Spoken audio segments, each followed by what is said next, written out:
رسول کریم نے ارشاد فرمایا، قرآن مجید میں ایک سورت ہے جس کی 30 آیات ہیں، اگر کوئی شخص اس کی تلاوت کرتا ہے تو وہ سورت پڑھنے والے کی شفاعت کرتی ہے، اور اتنی بار شفاعت کرتی ہے کہ اس کو بخشوا کے چھوڑتی ہے۔ یہ سورۃ الملک ہے، 30 آیتیں ہیں۔ اپنی شب کا آغاز سورہ ملک سے کریں، انشاءاللہ اس سے رات برکت سے گزرے گی، آفات و بلیات سے بچے رہیں گے۔ کہ جب آپ کی قمیض اتاری گئی تو 113 سوراخ اس میں تیروں کے تھے، 33 زخم نیزوں کے تھے، 34 گھاؤ تلواروں کے تھے، اتنے زخم جسم کے اندر اور جسم چور ہے زخموں سے۔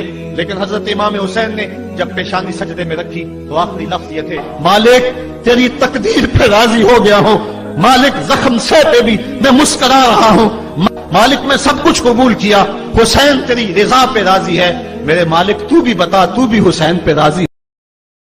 حضرت امام شافعی کہتے ہیں کہ میں نے فقیروں سے 2 باتیں بڑی پتے کی سنی اور انہوں نے مجھے بڑا نفع دیا۔ ایک تو یہ، الوقت سیف قاطع، وقت کاٹ دینے والی تلوار ہے، اگر وقت کو تم کاٹو گے تو ٹھیک، ورنہ وقت تمہیں کاٹ دے گا۔ دوسری بات جس نے مجھے بڑا نفع دیا وہ یہ کہ اپنے آپ کو نیکی کے کاموں میں لگا دو، ورنہ نفس تمہیں برائی کے کاموں میں مشغول کر دے۔ اپنے ارد گرد تانا بانا ایسا بول لو، اپنے حالات ایسے بنا لو، اپنی دوستیاں ایسی وضع کر لو کہ تم نیکی کے ماحول میں رہو، ورنہ شیطان برائی کے اندر مبتلا کرنے میں دیر نہیں کرے گا، اور نفس تمہیں جو ہے وہ شر میں مبتلا کر دے۔ دیکھیے جو میری اور آپ کی قسمت میں لکھا ہے، ہمارا جو مقسوم ہے وہ ہمیں مل کے رہے گا۔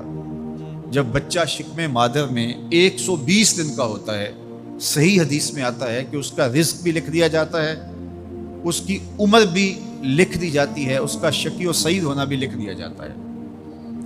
آج جدید سائنس تحقیقات کرتی ہے تو ہمارے سامنے آتا ہے کہ وضو کے کیا فوائد ہیں۔ آج ہمیں لوگ بتاتے ہیں کہ جناب آپ امامہ باندھیں گے تو سن سے ٹروک سے بچ جائیں گے۔ آج دنیا تحقیق اور جستجو کر کے نماز اور دوران خون اور جو ہے وہ نماز کی برکتیں اور کتنی بیماریوں سے نماز کے ذریعے سے بچنے کی کہانیاں سناتے ہیں۔ اچھی بات ہے، نماز سے صحت پہ اثر پڑتا ہے، یہ اچھی بات ہے کہ وضو سے بہت ساری بیماریوں سے نجات ملتی ہے، یہ اچھی بات ہے کہ سر پہ امامہ باندھ لے تو سن سٹروک سے بچ جاتے ہیں، یہ اچھی بات ہے کہ آپ روزہ رکھتے ہیں تو کینسر جیسے امراض سے آپ کا بچاؤ ہوتا ہے، یہ اچھی بات ہے کہ فلاں عمل کرتے ہیں تو فلاں ہوتا ہے۔ لیکن صاحب ہم سن سٹروک سے بچنے کے لیے امامہ نہیں باندھتے، ہم محمد عربی کی ادا کے لیے باندھتے ہیں۔ دوران خون کے لیے نماز نہیں پڑھتے، ہم رب کے حضور سجدہ ریزی کے لیے اس کے حضور اپنی نیاز مندیوں کا سر جھکاتے ہیں۔ تو حکمتیں بھی ہیں، وہ برکتیں ذیل میں آتی ہیں۔ تو یہ بات ذہن میں رکھیے گا کہ حکمتیں معلوم نہ بھی ہوں تو ہم عمل کرتے ہیں۔